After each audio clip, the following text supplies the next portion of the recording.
You told me it's not a dream. It's real. It needs to be a dream again. Xavier, the curator of the dream, is dead. We killed him together, you and I. The dream must go on without me, and finally the world will go on without you. Quote Professor X, the real end is never beginning. The past, the present, and the future of Krakoa all rest in a trigger finger. The scenario you prayed would never happen plays out as two series that are one move together toward a crash that will reverberate outside the universe. Rise of the Powers of X, Volume 1, Issue 3. Once again, we find ourselves back in time with Moira MacTaggert. Today is a very special day, and she knows it. Today is a day her mutant powers activate, which means she no longer needs to play life so safely. Very soon, she's going to become a very strange and very powerful type of immortal mutant. Moira goes to her family to celebrate, only to realize that today is like all the other days when she's grown into her power, because today, Charles Xavier is waiting for her. The poetic imagery here, when all this started, Moira met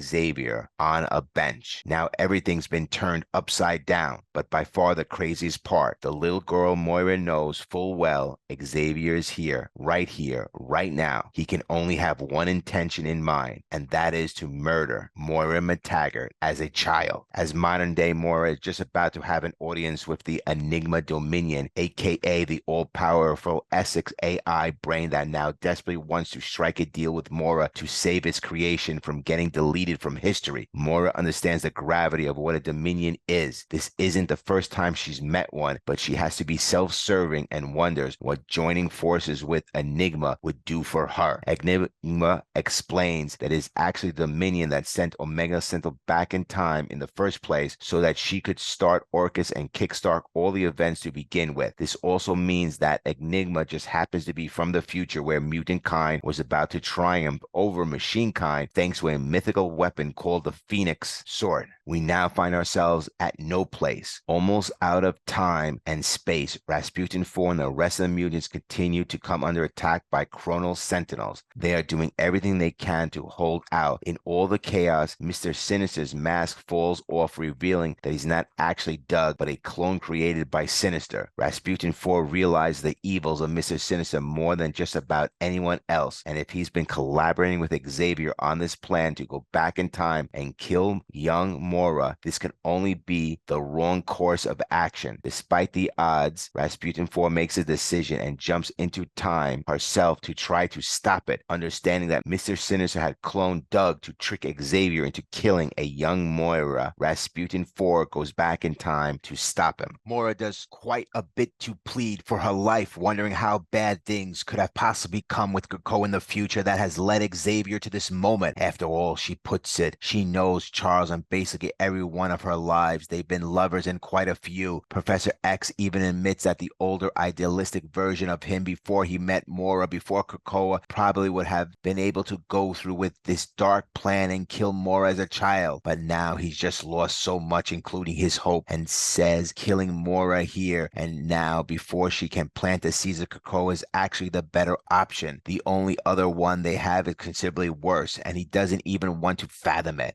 Xavier also wants to tell Moira that their lives are pretty similar. He has lived so many lives over and over. She basically created a whole nation so she could never be alone. But how she was alternately selfish and self-serving, which means that it was the only a matter of time that the nation built on sand would end up falling back into the sea. Xavier himself is actually pretty self-critical, saying that he has always been a spoiled rich kid looking to be loved and have a family of his own. Unfortunately, it's only right that he realized in the very end he can only have one or the other, and perhaps the best, the dream of Krakoa remains a dream. Before Charles can probably pull the trigger, Rasputin ends up swooping in to try to make the save. Rasputin screams at Charles Xavier to get away from her. Xavier even thought of the eventuality of someone, namely Rasputin IV, trying to stop him, and he brought with him him Matrix Sinisters to try and slow her down in one last desperate ploy. It is not Rasputin who managed to stop him from committing this terrible act of killing a child. Rather, it is Rachel who was able to communicate with him better. Rachel appears to Professor X saying everything they've done and how far they've come since Krakoa started, and it can't all be for nothing. There has to be another way, even if the other way is terrible. This gambit ultimately pays off as Professor X stands down and even uses his psychic powers to wipe Moira's mind so she won't recall this meeting. This will definitely be a choice that Xavier and others might live to regret. At the end, Charles Xavier did not kill a child, Moira MacTaggert, which will lead to many other events, usually meaning the end of mutantkind and certainly the end of Krakoa. But it also seems Charles Xavier has put something inside Moira's mind that will affect the future.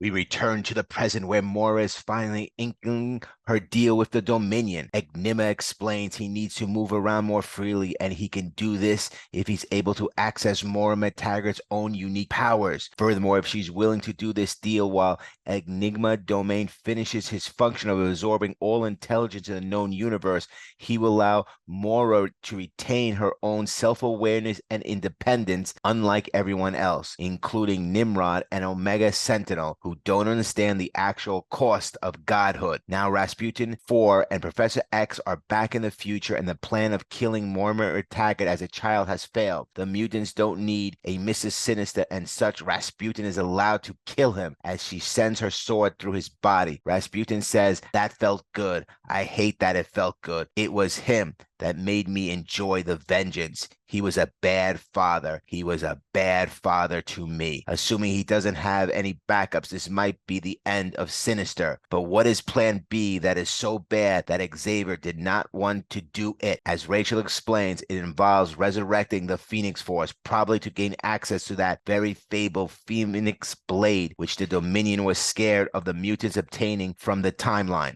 Xavier has other ideas, as he says, "I'm sorry," and he shoots Rachel from behind through her heart. Next, Rise of the Powers of X, Volume 1, Issue 4.